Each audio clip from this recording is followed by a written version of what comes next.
Tambah kekuatan, Amerika mulai persiapan perang besar-besaran untuk hadapi Cina. Salam sahabat Indonesian Military, jumpa lagi dengan kami di berita terkini. Namun sebelum lanjut, bagi yang belum subscribe, mohon dong subscribe-nya dan aktifkan tombol notifikasi agar tidak ketinggalan berita selanjutnya.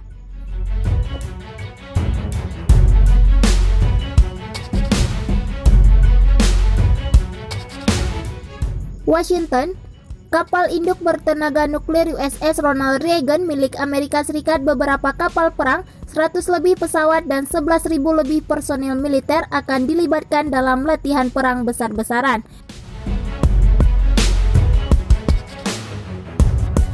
Armada Pasifik Amerika Serikat pada hari Jumat mengumumkan bahwa latihan perang Angkatan Laut Valiant Shield ke-8 akan diadakan di lepas pantai Guam mulai 14 hingga 25 September.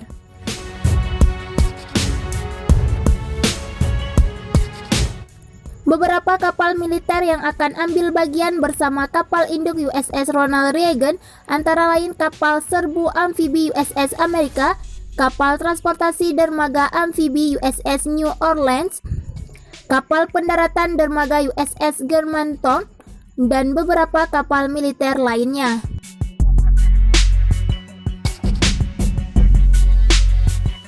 Manuver Amerika ini juga akan menampilkan unsur-unsur dari Angkatan Udara, Angkatan Darat, dan Korps Marinir.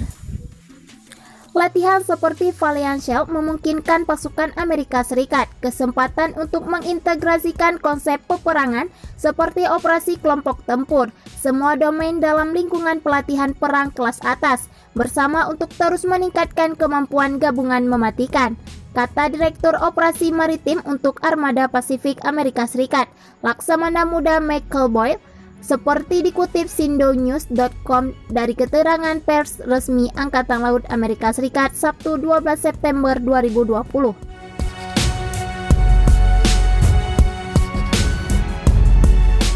Sangat penting bagi kami untuk menunjukkan kepada sekutu dan mitra kami tentang komitmen kuat kami untuk Indo-Pasifik yang bebas dan terbuka, lanjut Boyle.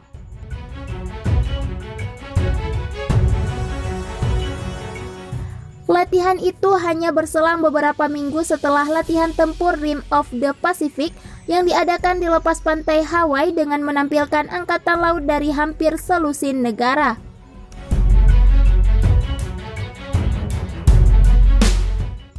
Cakupan RIMPAC secara signifikan berkurang dibandingkan tahun-tahun sebelumnya karena pandemi COVID-19. Tetapi Angkatan Laut Amerika Serikat mencatat dalam rilisnya bahwa dalam koordinasi dengan personil medis militer dan personil kesehatan masyarakat, serta aspek Valiant Shield 2020 telah dialiansis untuk memastikan langkah-langkah mitigasi yang tepat diambil untuk melawan COVID-19.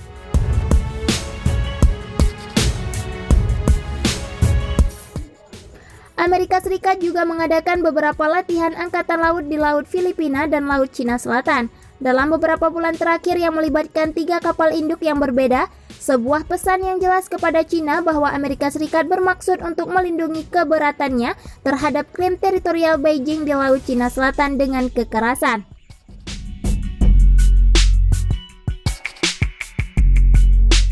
Washington juga telah meningkatkan patroli pesawat pembom maritim dan menerbangkan beberapa misi pesawat mata-mata harian di perairan lepas pantai Cina.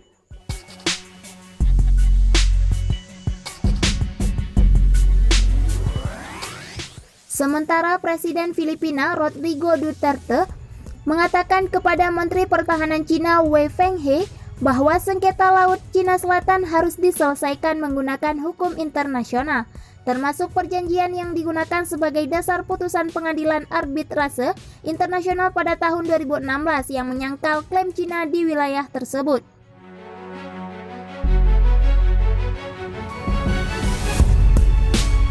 Duterte bertemu dengan pejabat tinggi Cina itu pada Jumat malam.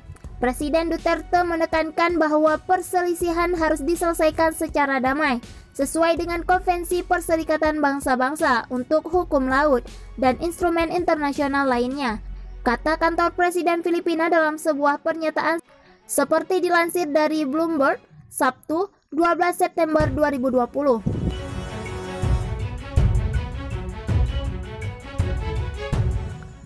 Pemimpin Filipina itu juga mengatakan bahwa setiap negara harus memainkan peran menstabilkan di Laut Cina Selatan saat ia mendorong kode etik di wilayah yang disengketakan tersebut.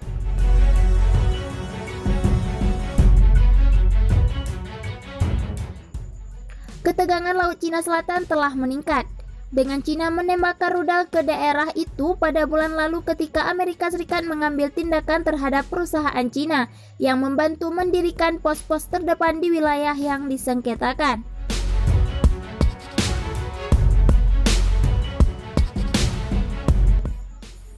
Pemerintahan Presiden Donald Trump telah secara resmi menolak klaim ekspansif Cina atas Laut Cina Selatan, rute utama lalu lintas komersial laut dan menjadi lokasi bagi cadangan minyak dan gas yang belum dimanfaatkan senilai triliunan dolar.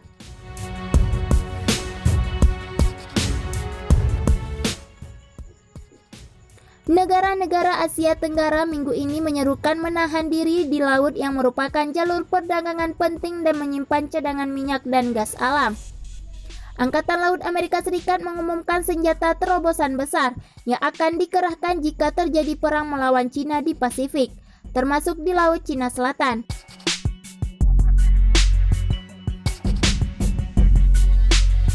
Senjata itu adalah sistem tempur tanpa awak yang beroperasi di udara, permukaan laut, dan bawah laut.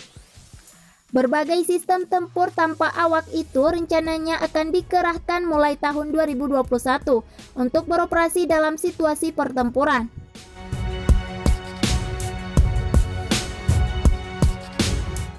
Kami sedang syuting untuk awal 2021 agar dapat menjalankan masalah pertempuran armada yang berpusat pada kendaraan tak berawak, kata Laksamana Muda Robert Gwartner, Direktur Markas Besar Maritim Armada Pasifik Amerika Serikat dalam pemeranan pertahanan tahunan Association for Unmanned Vehicle Systems International yang dilansir Eurasia Times, Jumat 11 September 2020.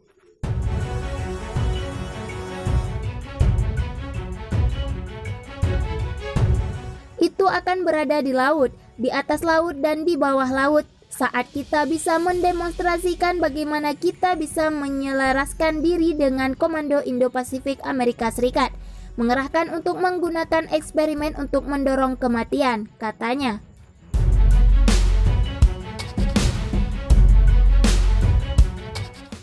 Gauchon menambahkan bahwa Angkatan Laut Amerika Serikat secara teratur menjalankan masalah pertempuran armada yang menguji pengerahan pasukan untuk peperangan kelas atas di Pasifik dan Atlantik yang biasanya dilakukan oleh kelompok tempur kapal induk.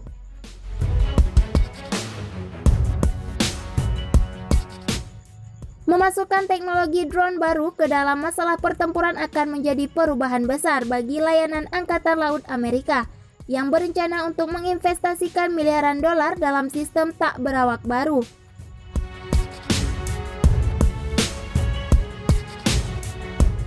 Angkatan Laut menginginkan dana 2 miliar USD untuk membangun 10 kapal permukaan tak berawak yang besar selama 5 tahun ke depan. Namun, Kongres telah mempertanyakannya dan bahkan telah memblokir Angkatan Laut untuk membeli kapal-kapal besar tak berawak.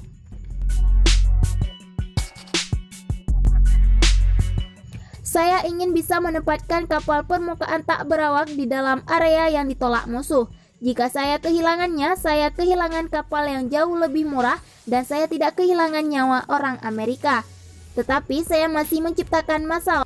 Apakah saya menyuruh mereka menembaknya dan saya mencari tahu di mana mereka? Atau saya membuat mereka menyia-nyiakan senjata di atasnya? Atau saya mendapatkan beberapa tembakan sebelum saya kehilangannya? Papar Gwartner.